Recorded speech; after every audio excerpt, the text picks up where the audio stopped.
Bienvenidos y bienvenidas a Ciencia Abierta presenta Mil Charlas, una iniciativa de Explora los Ríos del Ministerio de Ciencia y ejecutado por la Universidad Austral de Chile. Cada miércoles a las 18 horas les invitamos a ser parte de una charla con destacadas personas de ciencia. Invitamos a que escriban y hagan preguntas en los comentarios de Facebook y sigan nuestra página para conocer cada temática. Durante la charla se abrirá un cuadro invitándolos e invitándolas a contestar qué te pareció la charla, qué mejorarías. Entonces los invitamos a dejarnos sus sugerencias en ello. Esta charla está disponible en formato video por nuestras redes sociales en Facebook, Instagram TV y YouTube en @parexploraríos. Agradecemos a la Facultad de Ciencias y Vinculación con el Medio de la Universidad Austral de Chile que colaboran con la transmisión de esta actividad. Hoy nos acompaña Eduardo Rego, académico de la Universidad de Atacama, y en lengua de señas, como siempre, nos acompaña Andrea Monreal.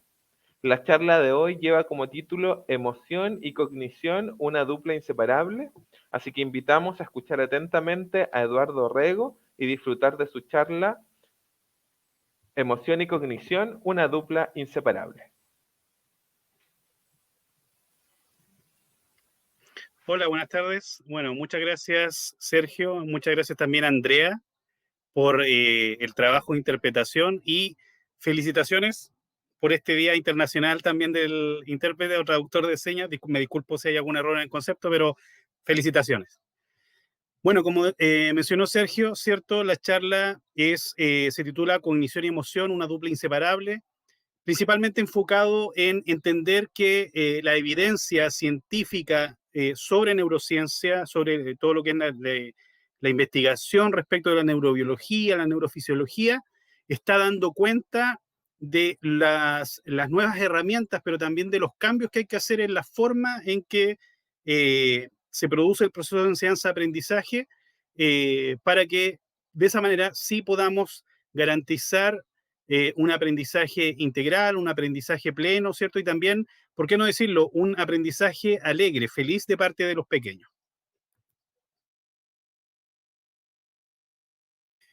Lo más probable es que reconozcan esta imagen, ¿cierto?, de la película Intensamente, donde se reconoce las 5 emociones básicas que todos, de alguna manera, manifestamos en algún momento del día dentro de nuestra vida, ¿cierto? Como son la ira o la furia, el enojo, ¿cierto? La tristeza, el desagrado, ¿cierto? O la aversión, el miedo o el temor y, obviamente, la alegría como personaje tal vez icónico y principal dentro de esta manifestación funcional de lo que es nuestro cerebro.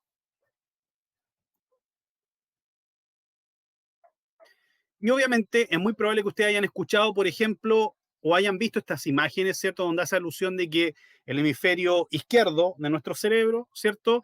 Está principalmente gobernado por funciones o roles que son más bien rígidos, lógicos, muy complejos desde el punto de vista del manejo de la información. En cambio, el hemisferio derecho, ¿cierto? Es la parte de nuestro cerebro alegre, que sueña, que le gusta la música, que le gusta el aire libre, le gusta el arte, ¿cierto? Y están prácticamente en una suerte de pugna permanentemente, quién controla a quién.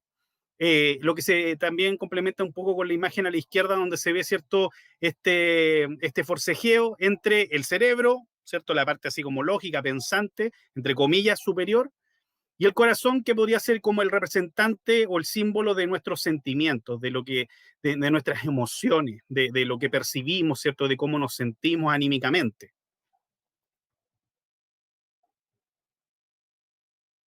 Y obviamente también es muy probable que ustedes hayan visto en algún momento, en alguna situación, una imagen similar a esta, donde se muestran, ¿cierto?, que nosotros siempre estamos percibiendo de nuestro entorno cosas, información, estamos recibiendo estímulos, ¿cierto? Y ahí aparece esta imagen que representa los 5 sentidos que habitualmente se mencionan. Pero en realidad nosotros tenemos muchas más capacidades sensoriales de las que conocemos. Acá no les voy a pedir que lo lean porque es bastante extensa la tabla, pero para que lo entiendan, muestra que en el cuerpo humano a la fecha se han identificado a lo menos 20 mecanismos de percepción sensorial. Eso quiere decir que hay 20 sensores diferentes, 20 tipos de sensores que siempre están enviándonos señal al cerebro. Sensores que van hacia el exterior, como son nuestros ojos, ¿cierto? Como son nuestras orejas, como es nuestro olfato, la boca también, porque percibimos los sabores, el tacto, ¿cierto? Tocamos, y a eso le denominamos ecteroreceptores, es decir, receptores de información externa. Y por otro lado, tenemos también receptores internos que nos permiten sensar, chequear cómo está nuestro cuerpo por dentro. Por ejemplo, percibimos dolor, percibimos temperatura, percibimos si nos duele una articulación, si estiramos un músculo, un tendón que nos duele. Todo eso son receptores internos, que es lo que habitualmente llamamos interoreceptores.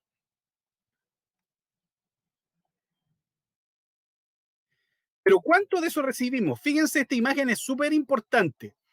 Del ambiente, consideremos del ambiente solamente lo externo, como se muestra en la imagen hacia la izquierda, ¿cierto? Los ojos, la oreja, el oído, el tacto, el olfato también podemos considerarlo ahí. Recibimos por segundo 10 elevado a 9 bits de información. Para que lo entendamos en palabras más simples, eso equivale a que nuestro cerebro lea un libro completo cada segundo. Cada segundo el cerebro está leyendo el equivalente o recibiendo información equivalente a leer un libro completo. Por lo tanto, es una cantidad gigante, enorme de datos que tienen que procesar. Entonces, hacia la parte media de la imagen, donde se muestra la parte consciente, ¿cierto? Tenemos que el cerebro baja la velocidad. ¿Por qué? Porque tiene que tomar esa información, tiene que interpretarla, que sería una decodificación, y luego tiene que colocarla, almacenarla dentro de nuestro banco de memoria, lo que nos sirve, obviamente, lo que es útil, y a eso le llamamos codificación, es decir, adquiere un código que le da significado para nosotros mismos, almacena. Y luego viene la tercera parte, que es lo que en aprendizaje, en neurociencia del aprendizaje se denomina evocación, es decir, que yo después sea capaz de transmitir esa información que yo ahora tengo almacenada en mi cerebro. Y ahí la velocidad sube, la cantidad sube un poquito, ¿cierto? Tenemos 10 elevado a 7 bits por segundo, que sería más o menos a transmitir la cantidad de información contenida en unas 10 páginas de un libro. ¿Ya?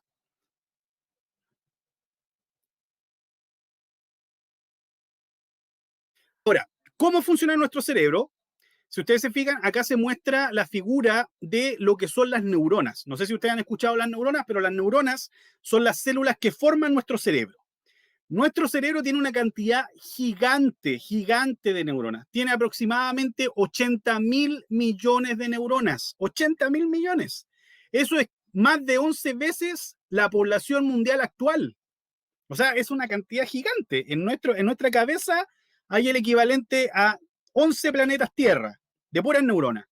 Pero a eso tengo que sumarle otras células que la ayudan, que se llama glía o neuroglía, que colaboran con las neuronas y que pueden ser hasta 10 veces más en cantidad. Es decir, si tenemos 80.000 millones de neuronas en el cerebro, tenemos 8 billones de células gliales. Por lo tanto, el cerebro es una masa llena de células. En el cerebro no hay espacios vacíos, no hay lugares donde no haya célula trabajando, funcionando.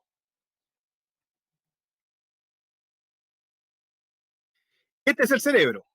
No se asusten, es solamente una imagen para conocer la complejidad. Si ustedes se fijan, el cerebro, cierto, que está acá en nuestro cráneo, y está en nuestro cráneo protegido porque el cerebro obviamente es extremadamente importante, hay que cuidarlo, y por eso está en una bóveda dura, en una caja dura, ¿cierto? Y eso también es un problema para el cerebro, porque como está dura esta caja, el cerebro tiene problemas de espacio. No puede seguir creciendo como sí ocurre con otras partes de nuestro cuerpo que crece, sobre todo en esta fecha en que estamos con poca actividad física. Pero el cerebro ahí está confinado, está apretado, por lo tanto, la única forma en que el cerebro puede seguir siendo más complejo para poder cumplir con todas las funciones que cumple, que desarrolla estas, si ustedes se fijan, como rugosidades, como dobleces en su superficie, que es a lo que llamamos giros o circunvoluciones, la parte gordita, y estas líneas que se ven como profundas, que son los surcos o cisuras. Y eso permite entonces que el cerebro tenga una cantidad gigante de superficie para poder permitir que todas las neuronas se ubiquen en su espacio y puedan trabajar apretaditas, pero trabajando.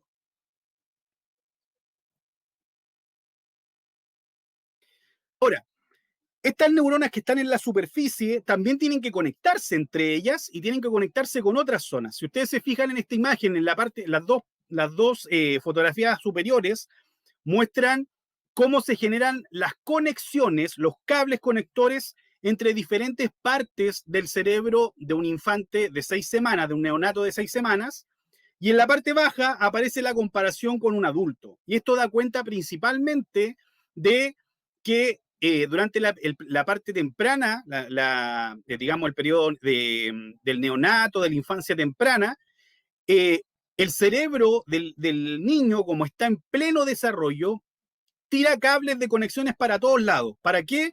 Para no dejar de tener contacto con nada. Después, en la medida que el cerebro comienza a madurar, va a empezar a eliminar aquellos cables que no necesita porque están en exceso, están repetidos, y deja el mínimo requerido funcional, y por eso en la imagen abajo se ve que están los mismos cables, si ustedes se fijan, están los mismos colores, pero están más ordenados, más empaquetados, y también hay menos cantidad, hay menos desorden. ¿Por qué? Porque el cerebro maduró y el cerebro entonces ya adoptó su estructura, su configuración para poder funcionar eficientemente.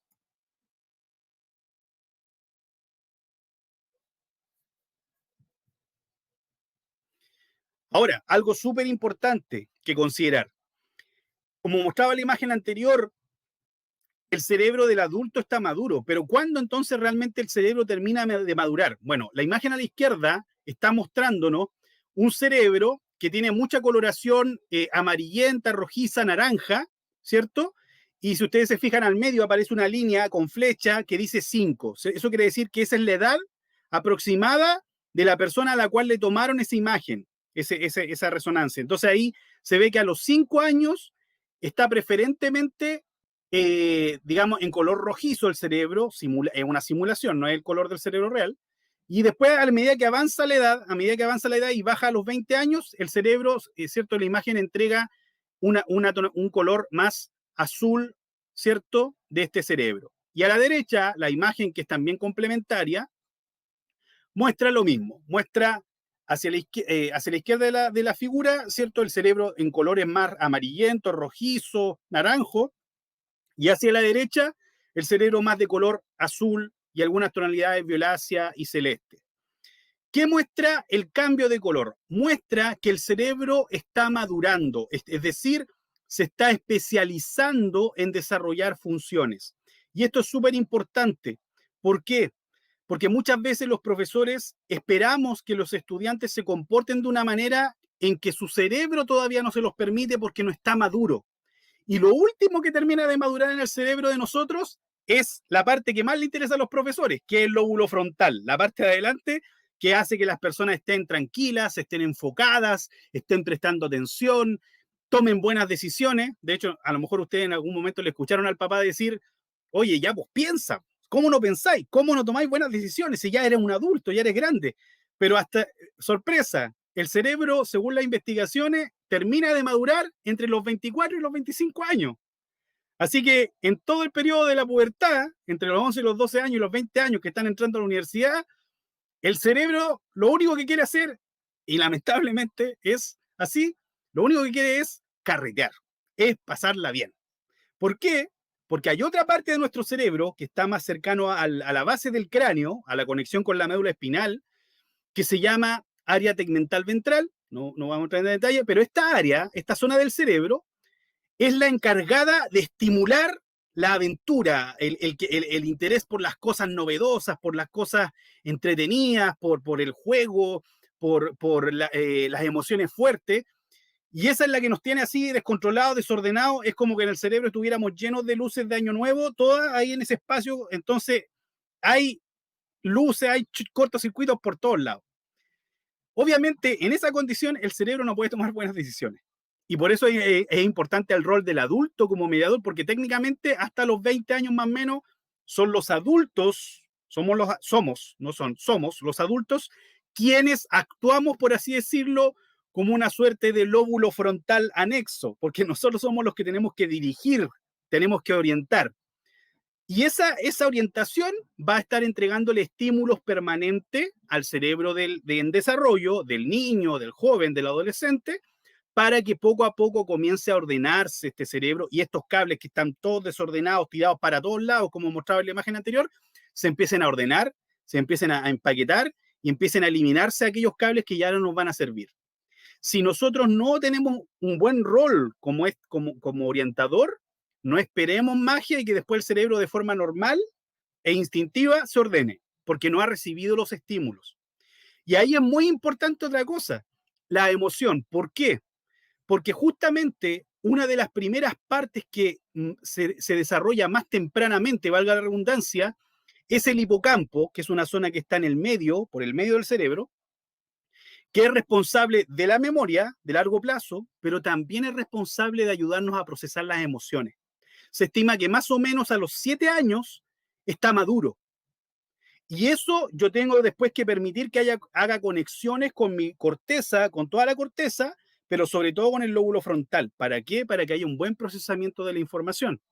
Si yo no permito, con una buena orientación, una buena guía y con un buen soporte emocional, si yo no permito que eso ocurra, obviamente no, después no voy a poder exigirle porque su cerebro no maduró bien.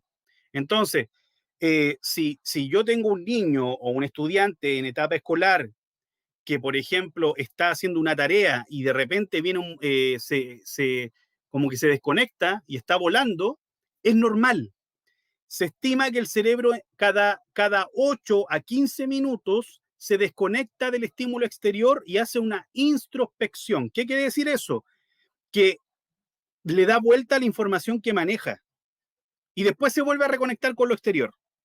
Entonces, si yo como adulto, profesor o papá en esta condición en que estamos, ¿cierto? En las casas, haciendo clase a distancia y estudiando, ¿cierto? A distancia, si yo ayudo a regularlo, es decir, entregarle estímulos que lo permitan traer de vuelta de esa introspección, no hay forma de que se reconecte y por lo tanto, si yo estoy 40 minutos con ese estudiante, con ese niño, pasándole alguna materia y no le doy ningún estímulo que lo reconecte, después al otro día le voy a preguntar, ya, ¿te acuerdas lo que vimos ayer? Y ese niño me va a decir, ¿qué vimos ayer?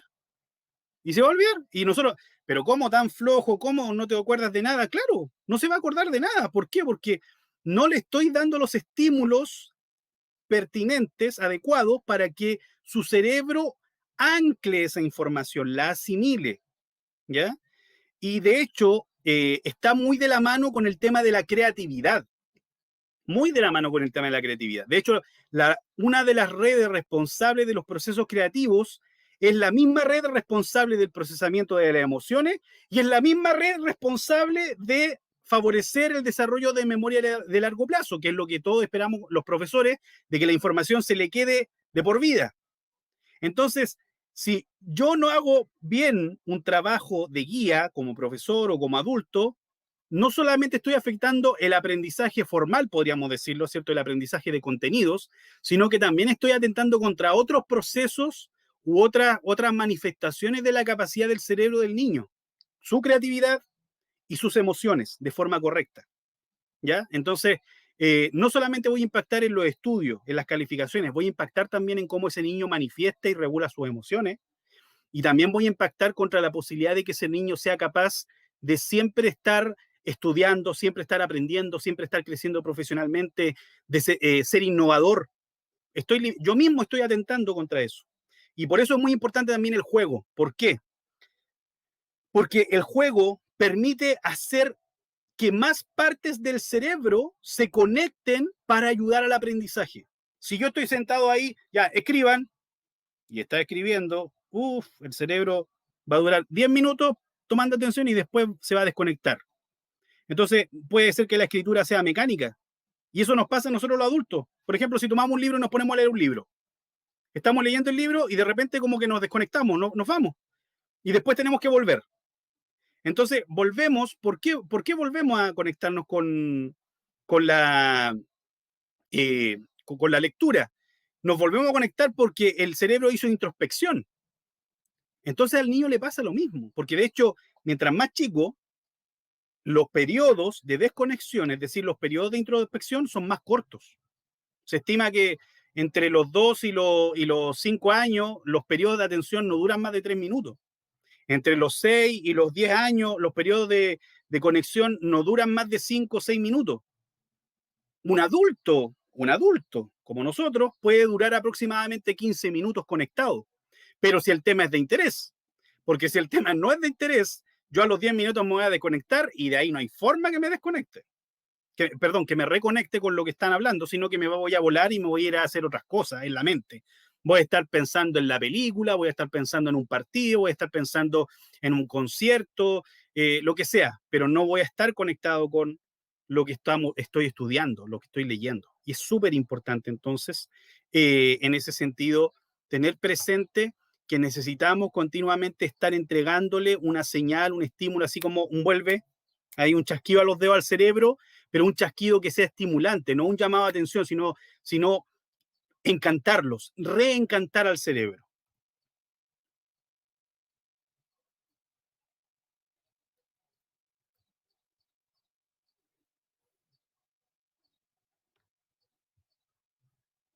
Acá lo que se muestra es más o menos cómo van madurando las conexiones. Yo les mostraba delante, ¿cierto?, la superficie del cerebro que se veía en color rojizo y en color azul. Color rojizo lo más inmaduro, color azul lo más maduro. En este caso es algo similar. La parte a la izquierda, muestra cómo están madurados el cerebro masculino, que es la parte superior donde están las líneas azules, y la parte inferior de la imagen A, las conexiones de un cerebro femenino. Si ustedes se fijan, es distinta la forma de conexión y eso sí es real, eso sí es biológico. ¿En qué sentido? En que eh, el hombre, los hemisferios están más conectados dentro de sí mismo, cada uno, por separado. O sea, el hemisferio derecho está muy bien conectado con todas sus partes y el hemisferio izquierdo muy bien conectado con todas sus partes, pero entre ellos no conversan mucho. En cambio, en el cerebro de la mujer, en el cerebro femenino, como muestra las líneas naranjas, hay más conexión entre los dos hemisferios. Entonces, el derecho habla con el izquierdo y el izquierdo habla con el derecho, y siempre están conectados. Por eso es que habitualmente los hombres respondemos o, digamos, cuando nos enfocamos en hacer algo, nos desconectamos del resto. Entonces, si estamos viendo un partido de fútbol, al que le gusta el fútbol, y la señora, la pareja le está hablando, uno está ahí, sí, mm. Y después, ¿qué me dijiste? Y ahí obviamente hay batalla campal porque estaba desconectado, pero claro, sí es parte de la biología de su cerebro. En cambio, la mujer, ¿cierto? Puede estar cocinando, puede estar lavando, puede estar leyendo, pero igual está escuchando, por ejemplo, no sé, si los niños están jugando, los hijos están hablando y le cambió el tono de voz o escuchó un pequeño gemido e inmediatamente pone la alerta, porque su cerebro está pendiente de varios estímulos simultáneamente y eso tiene que ver con su naturaleza. Pero esto no tiene nada que ver, y acá el tiro a desmitificar, no tiene nada que ver con la creencia de que los hombres usamos más el hemisferio izquierdo y las mujeres más el hemisferio derecho, o que el hemisferio izquierdo es más lógico, matemático, más duro, y el hemisferio derecho es más emocional, más artístico, más lúdico. Eso es mentira. Ambos hemisferios funcionan de manera similar y complementaria. ¿Ya? De hecho, en el hemisferio izquierdo nosotros encontramos una zona asociada al lenguaje que se llama área de Wernicke y que nos permite comprender el lenguaje semántico, es decir, el significado de las palabras. Pero en el lado derecho, su contraparte me permite comprender el lenguaje paraverbal, por ejemplo, el tono de la palabra, el sarcasmo. Yo puedo decirle a alguien tonto o puedo decirle tonto. La simple diferencia de tono, una persona que no le funcione esta parte complementaria en el hemisferio derecho no podría comprender, la diferencia de tono. Para él, ambas palabras significarían lo mismo, tonto. En cambio, una persona que tiene su estructura cerebral sana comprendería en base a la tonalidad de la palabra, al tono, no a la parte fonológica, no a la parte, digamos, literal de la palabra, sino en base también a la entonación.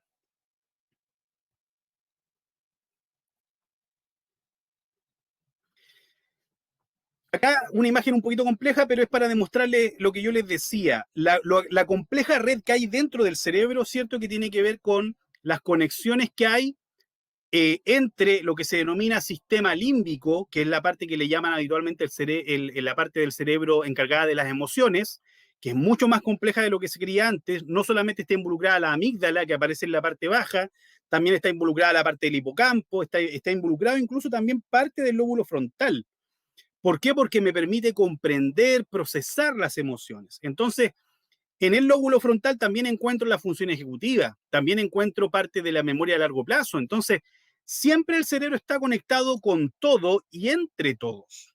Y por eso es súper importante una correcta estimulación, no solamente en lo que es la información, sino también las emociones, los estímulos afectivos. ¿Por qué? Porque si los estímulos afectivos son correctos, yo voy a permitir que la amígdala, voy a permitir que el hipocampo, que otra parte que se llama cortes del cíngulo, que está ahí, digamos, sobre la línea verde, toda esa zona va a desarrollarse de forma correcta y por lo tanto me va a permitir tener un cerebro más sano, un cerebro funcionalmente sano, apto.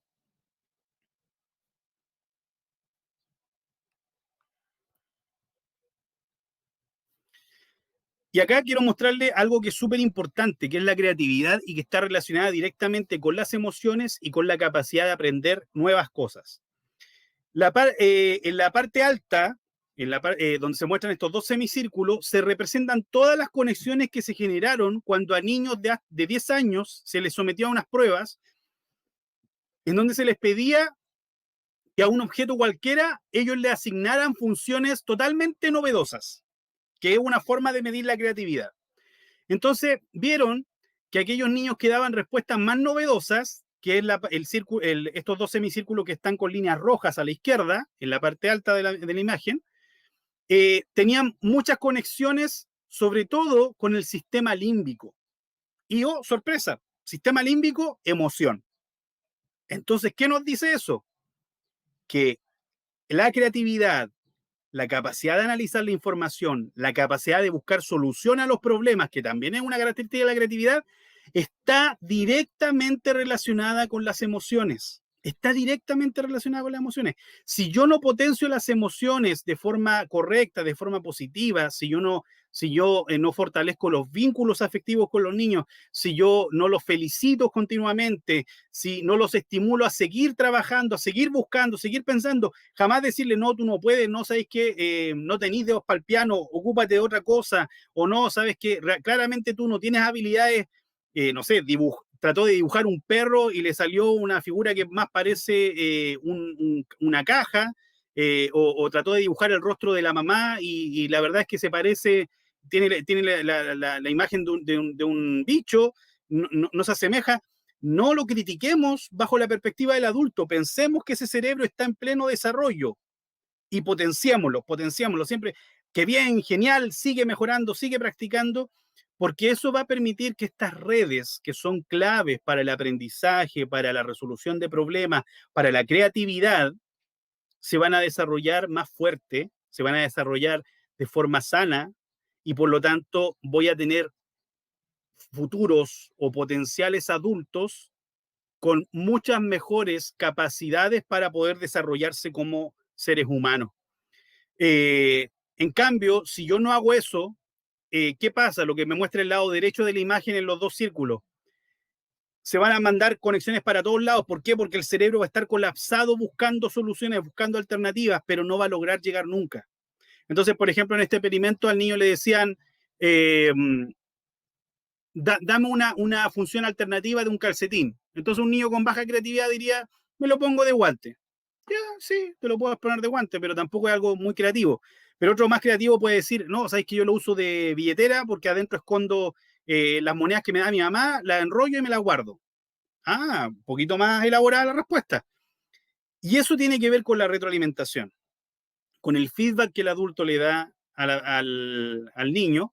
Y en la parte baja se muestra la relación de áreas conectadas del cerebro para dar respuesta creativa al problema que se le planteó. En la parte B, en la parte baja, pero hacia la izquierda, el cerebro está con puntos rojos y con líneas rojas. y están en diferentes ubicaciones del cerebro, en el lóbulo parietal, en el lóbulo temporal, en el lóbulo frontal. Es decir, el cerebro buscó distintas opciones de buscar soluciones, distintos nodos donde hay información.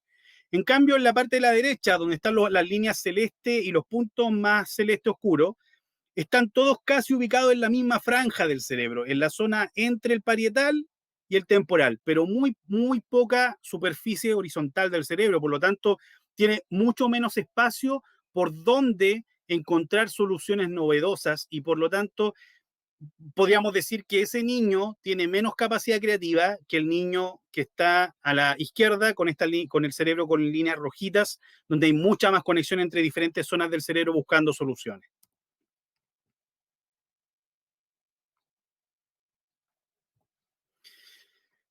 Ya vamos terminando. Bueno, para recordar, ¿cierto? Nuestro cerebro para poder crear, para poder ser curioso, para poder imaginar, para poder resolver problemas, utiliza tres redes de conexiones en el cerebro. Una red se llama la red de atención ejecutiva. ¿Qué quiere decir eso? Es lo que nos permite conscientemente estar enfocado en cumplir una tarea. Entonces yo al niño le pongo un problema, por ejemplo, le digo, mira, necesito que me busques una solución para poder limpiar el agua de el balde que tengo en el patio que está sucia, pero no la quiero botar. Entonces el niño va a estar pensando, va a estar pensando, va a estar pensando. Mientras esté pensando enfocado en el problema, él va a usar la red de atención ejecutiva. Pero, ¿cómo yo entonces voy? Pero si yo permito que el niño esté enfocado todo el tiempo solamente en el problema y no le doy espacios de ocio, espacios de juego, espacios de distracción, lo más probable es que nunca llegue a la solución o se demore mucho tiempo en llegar a la solución. O sea, no va a llegar nunca el momento eureka que se llama, ¿ya? El momento eureka. ¿Qué va a ocurrir? Lo que tiene que pasar es que cuando yo le doy un tiempo de enfoque en la tarea usando la red de atención ejecutiva, yo después tengo que darle un periodo de descanso, una ventana, un recreo, salir a jugar, distraerse con otra cosa, con escuchar música, lo que sea.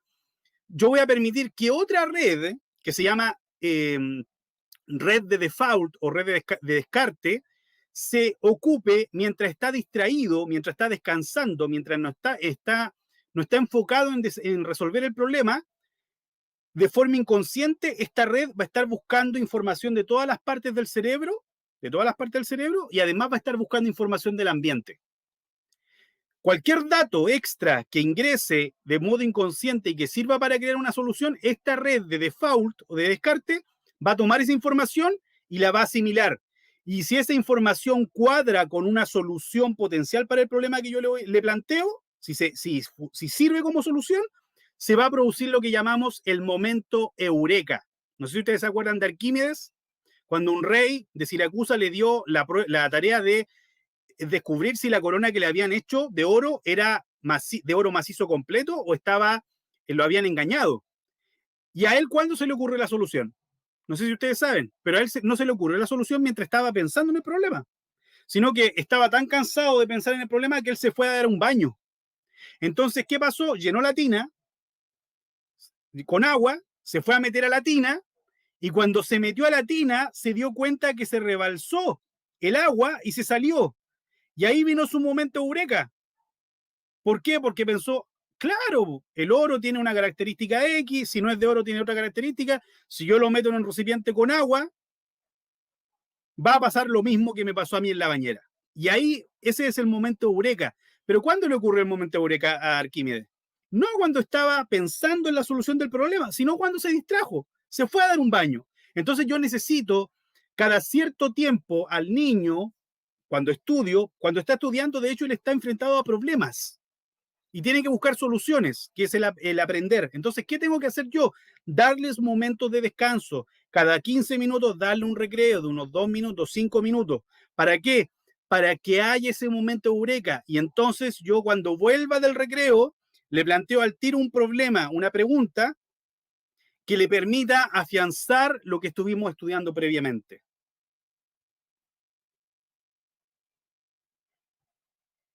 Y esto es lo que muestra entonces esta imagen. Tenemos la red central ejecutiva o de atención ejecutiva, que es la encargada de enfocarse en la tarea. Está pensando en el problema, está pensando en la solución. No logra la solución, pero está buscando toda la información de forma consciente. Luego, cuando tengo un recreo, la red de default o de descarte se encarga de buscar información nueva de forma inconsciente y buscar aquella que me sirva para la solución. Entonces, ¿qué va a pasar? Cuando encuentre la solución, se va a producir el momento eureka y la red saliente, que es la que está arriba con la imagen en naranjito, va a tomar la información nueva que encontró el momento eureka y la información que ya manejo, porque nadie aprende de la nada. Todos tenemos algo de información en nuestro cerebro. Entonces, esta red saliente va a tomar esa información que ya tenemos almacenada, la va a incorporar y va a crear una solución concreta, puede ser una innovación, puede ser el invento del siglo. Así que, papá, mamá, profesores, si el niño está estudiando una materia y de repente ve una mosca que vuela y se distrae, no le llamemos la atención. Aprovechemos ese momento y lo más probable es que si el niño se distrae con ese estímulo del entorno, me está dando ya la voz de alerta. Necesita un recreo, necesita un pequeño alto, un pequeño descanso, ¿ya? Un momento de ocio de unos 2 minutos, 5 minutos, de tal manera que se produzca el anclaje de la información, se produzca el momento eureka y encuentre la solución y le dé significado a lo que está aprendiendo. Si no hago eso, voy a seguir perdiendo tiempo y lo más probable es que aunque esté 40 minutos o una hora con él, al otro día no se va a acordar ni del 20% de lo que vimos. Y vamos a pensar que el niño es flojo, que es tonto, que no tiene capacidades, pero en realidad la culpa es mía como adulto porque yo, como adulto, supuestamente con un cerebro maduro, que entiende las cosas, no he sabido conducirlo.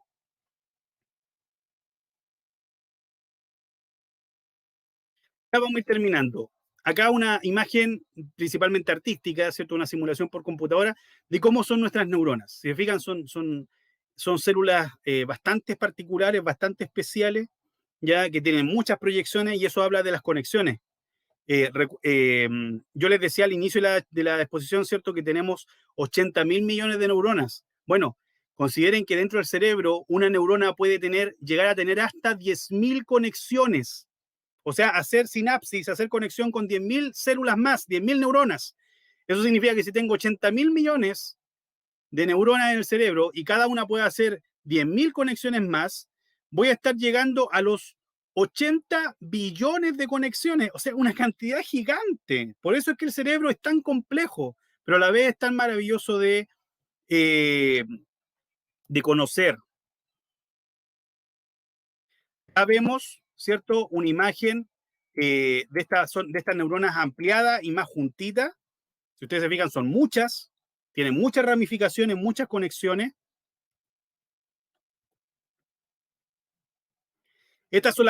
Aquí ya estamos creciendo, estamos ampliando la imagen.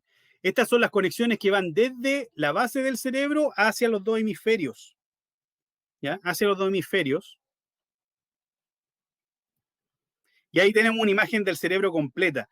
Esta imagen, que se crea a través de una técnica que se llama tractografía, es lo que se denomina conectoma humano, es decir, todas las conexiones que se han logrado identificar hasta el momento del cerebro. Y si ustedes se fijan, no hay conexiones que sean exclusivas o que sean únicas. Todo se conecta con todo está interrelacionado. Así que otro mito que valga la redundancia derribar. Nosotros ocupamos el 100% de nuestra capacidad. Ocupamos el 100%. No ocupamos el 10 ni el 15%. Ocupamos el 100%. ¿Y eso en qué se demuestra? Ustedes, sobre todo si estudiaron una carrera o si tienen alguna especialización, un oficio, lo más probable es que sepan mucho de eso que hacen continuamente, pero muchas de las cosas que pasaron en el colegio, en básica, en media o incluso en la educación superior, ya se les olvidó. ¿Por qué? Porque lo que tengo que aprender, tengo que colocarlo en alguna parte. Esa información nueva tengo que colocarla en alguna parte. Por lo tanto, la coloco en aquello que yo desocupo. ¿Y eso dónde también se ve? Por ejemplo, las personas que son sordas o que son ciegas, se ha visto a través de diferentes técnicas de estudio de que la zona del cerebro encargada de la visión, por ejemplo, en el caso de una persona ciega, que está acá atrás del cerebro, en el lóbulo occipital que se llama, en esas personas, esta parte del cerebro es derivado a que colabore ahora, por ejemplo, en la audición o en el tacto.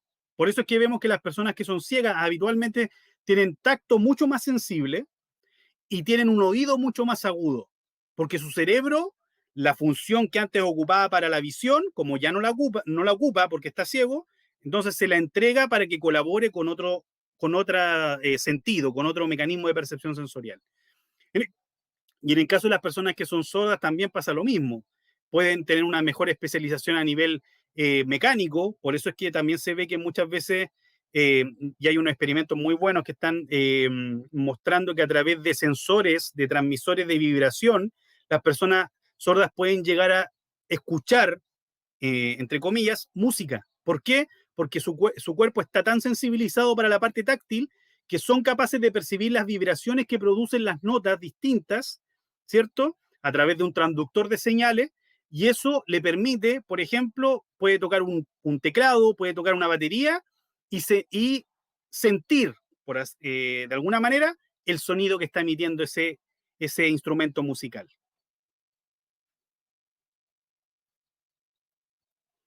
Entonces, dejemos la imagen de la izquierda, ¿cierto? Donde el cerebro y el corazón o la parte lógica y la parte emotiva, ¿cierto? La parte emocional están desconectados.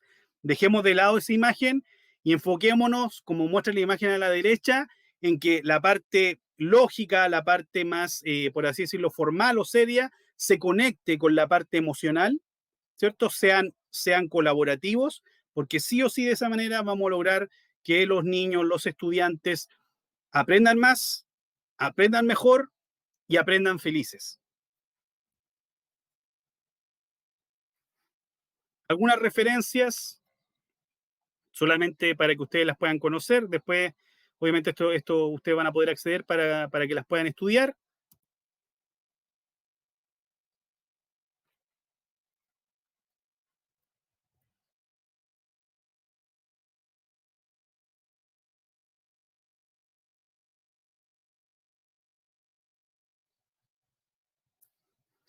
Y una última recomendación antes de terminar, les recomiendo este libro, ya que se llama Neuroeducación, de Francisco Mora.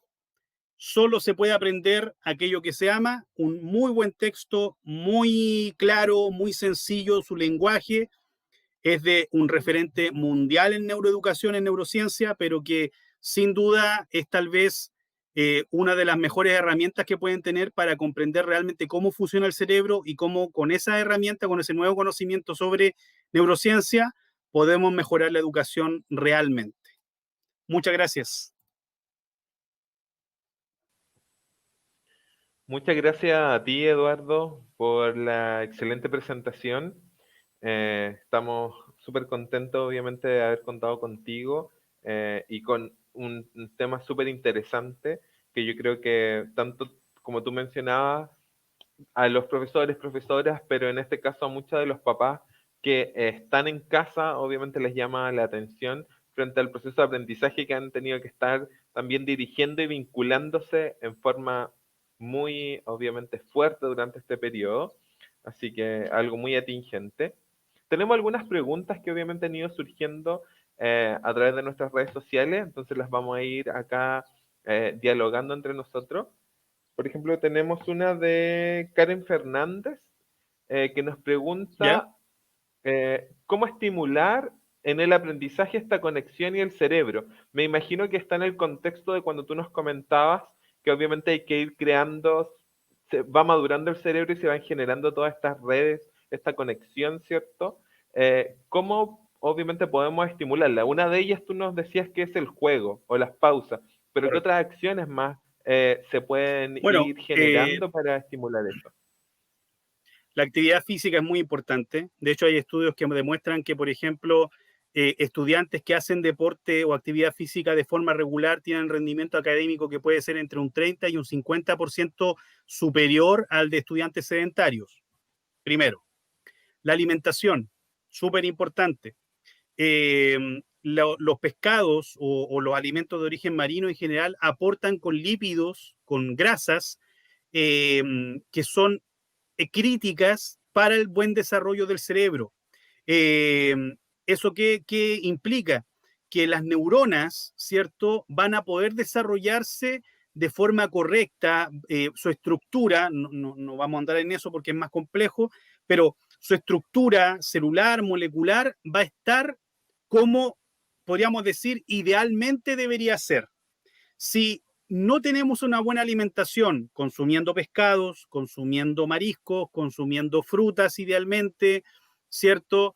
Es muy probable que no tengamos mucho aporte de estos lípidos especiales y por lo tanto no vamos a permitir un buen desarrollo del cerebro.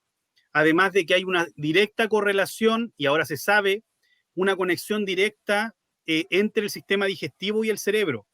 ¿Ya? Actualmente se habla de que muchas de las enfermedades neurodegenerativas de la edad adulta, edad mayor y ancianos, se desencadenan por enfermedades gastrointestinales que no fueron bien controladas y además la alimentación jugó un papel clave. Por ejemplo, la comida chatarra, el exceso de alcohol, eh, atentan contra la microbiota, es decir, las bacterias que están presentes en nuestro intestino, sobre todo en el intestino grueso, y que ayudan a tener una buena nutrición.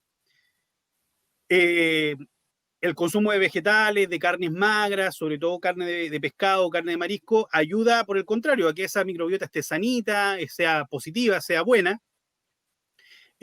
Por lo tanto, si yo no tengo una buena alimentación, voy a permitir continuamente que haya un proceso inflamatorio en el intestino, en el tubo digestivo, en el sistema digestivo, y eso puede llevar finalmente también a que se afecte al cerebro porque se sabe actualmente, antiguamente se pensaba que no había ningún tipo de conexión, pero ahora sí se sabe que hay moléculas que se producen en una inflamación, en un dolor de guata, por así decirlo, que pueden llegar al sistema nervioso directamente y provocar una inflamación que posiblemente nunca notemos, pero que a la larga va a ser desencadenante de una enfermedad neurodegenerativa.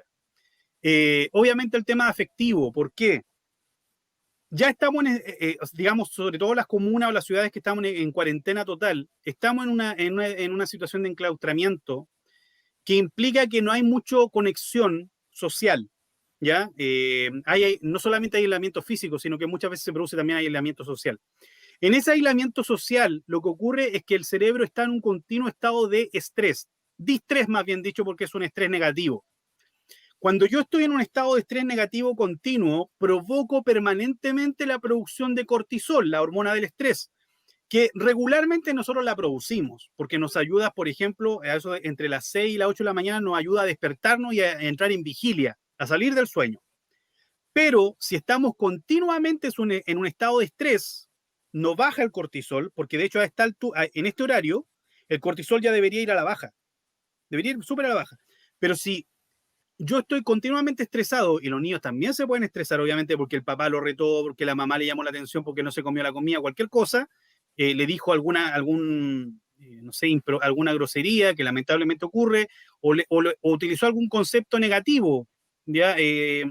Denostante contra el niño, no sé, pues, tonto, porfiado, no sé, cualquier palabra fea. Eso va a crear un estado de estrés en el niño que va a provocar una secreción continua de cortisol. Y la secreción continua de cortisol tiene un efecto negativo directo sobre el cerebro. Provoca muchas alteraciones a nivel cerebral que atentan contra el desarrollo del cerebro. Y como yo lo dije al inicio, la red responsable del procesamiento de las emociones, la red primaria de las emociones, el sistema límbico, se termina de desarrollar más o menos a los 7 años. Por lo tanto, si yo durante todo este periodo he provocado impacto negativo emocionalmente en los niños, lo más probable es que esa red no se desarrolle de forma correcta y obviamente voy a tener un efecto a largo plazo bastante importante.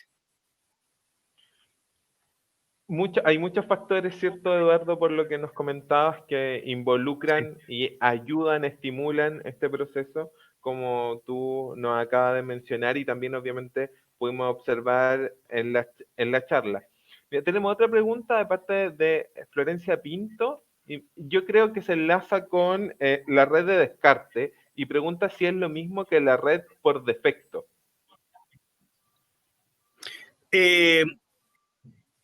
La red por defecto, sí, lamentablemente hay un tema ahí de repente de nomenclatura que redunda un poco en el ámbito de la ciencia y se crean muchas palabras, muchos nombres para lo mismo. Sí, la red por defecto es justamente la red de descarte o de default. Sí, efectivamente es lo mismo. Ya, sí. De hecho, obviamente en el proceso, cuando tú analizabas estas tres, su pregunta me imaginé que iba en eso. Han aparecido muchas otras preguntas súper interesantes, algunos comentarios también. Por ejemplo, Yanina nos comenta que la buena alimentación guarda relación con la producción de mielina, que favorece las conexiones neuronales y obviamente el proceso de sinapsis. Y Rosa Sí, Jara sí. nos pregunta, aquí tenemos una pregunta, dice, ¿en los adultos el identificar emociones y gestionarlas de manera adecuada ayudaría a fortalecer la red de atención ejecutiva?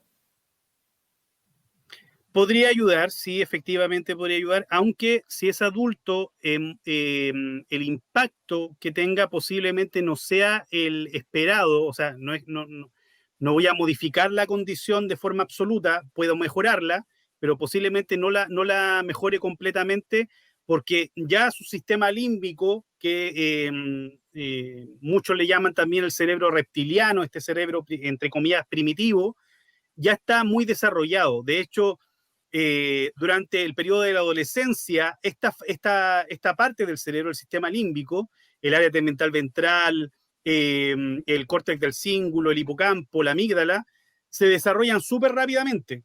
Suben o sea, es exponencial su crecimiento, su desarrollo. En cambio, el lóbulo frontal, la parte donde están las funciones ejecutivas, se termina de desarrollar, como lo indiqué, pasados los 20 años. Por lo tanto, hay mucho tiempo, un periodo como de 10 años, en donde esta parte de las emociones del cerebro primitivo, entre comillas, le gana la carrera al lóbulo frontal.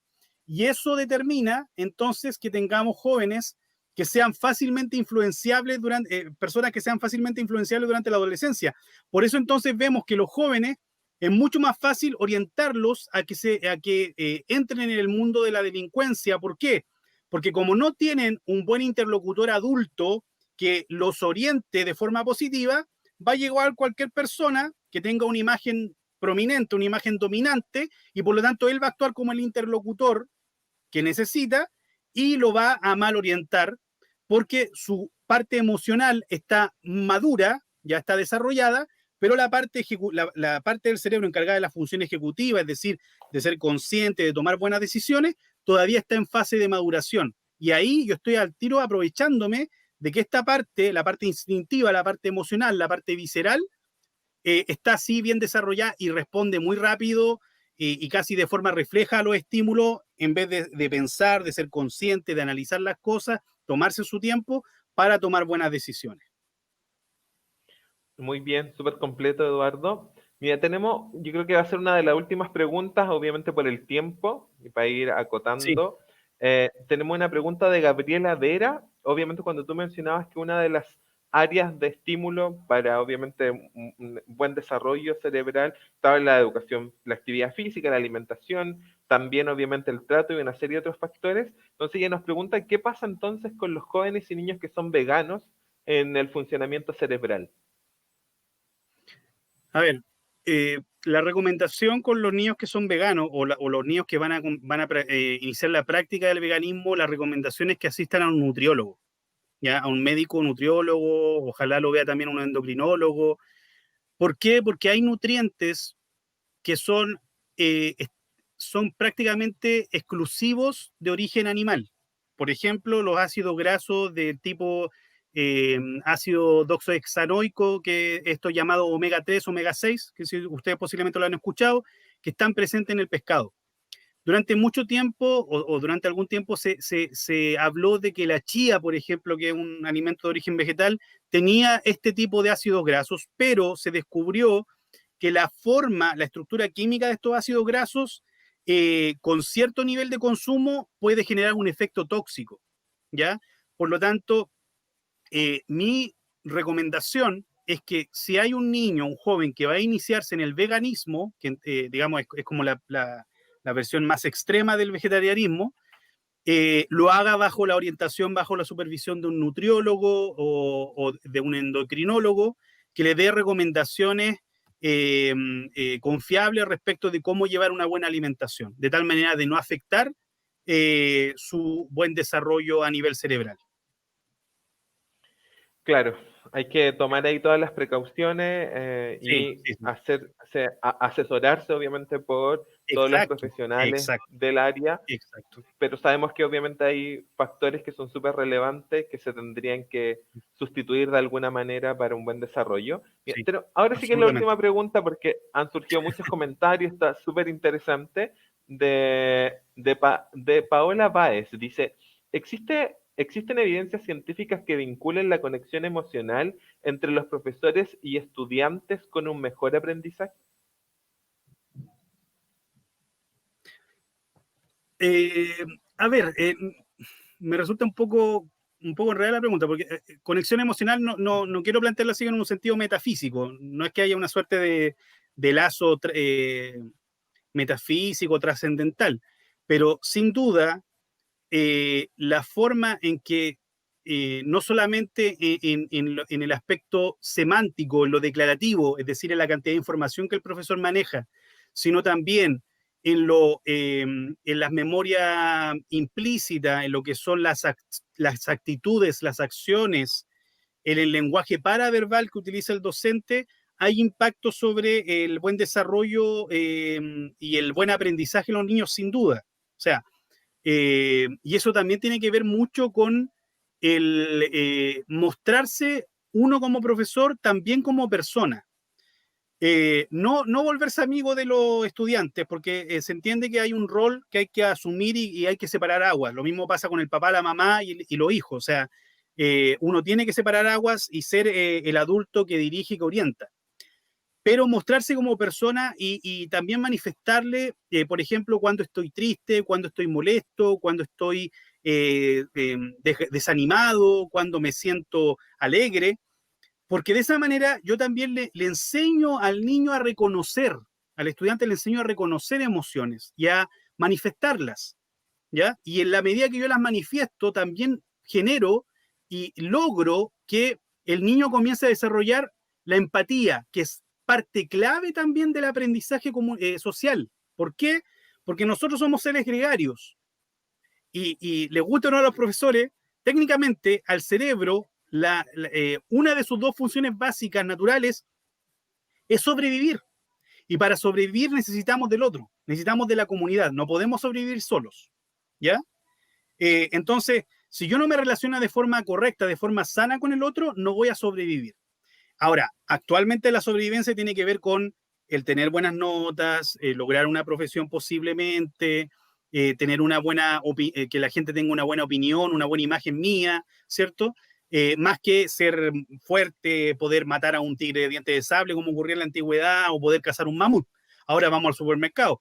Pero todo eso tiene que ver con la supervivencia. Por lo tanto, si yo genero una buena comprensión de las emociones, voy a también permitir que los estudiantes puedan regular de mejor manera sus emociones, ¿ya? Y eso va a tener directa influencia sobre también sus procesos neuroendocrinos, donde está involucrado esta situación del estrés que yo mencioné anteriormente. Y hay mucha evidencia que da cuenta del impacto emocional positivo o negativo que puede tener la actitud de un adulto, no solamente el profesor, sino también los adultos que forman parte del círculo cercano del niño, del estudiante. Bueno, muchas gracias, Eduardo. Quedaron algunas preguntas, como se dice, en el tintero, pero Ya. obviamente ya la gran mayoría de ellas fueron expuestas, así que estamos súper contentos por la participación del público, obviamente por toda la dinámica que se ha generado dentro de tu charla, así que agradecemos tu participación. Y tal como antes de terminar, siempre los invitamos a que estén atentos a nuestras redes sociales. El próximo miércoles, es que ya va a ser el miércoles 7 de octubre, a las 18 horas, a través de esta misma página de Facebook, vamos a seguir con nuestro ciclo de charlas de Ciencia Abierta Presenta Mil Charlas. La charla que vamos a presentar se llama Oficios Microscópicos, tejiendo con la microbiota valdiviana.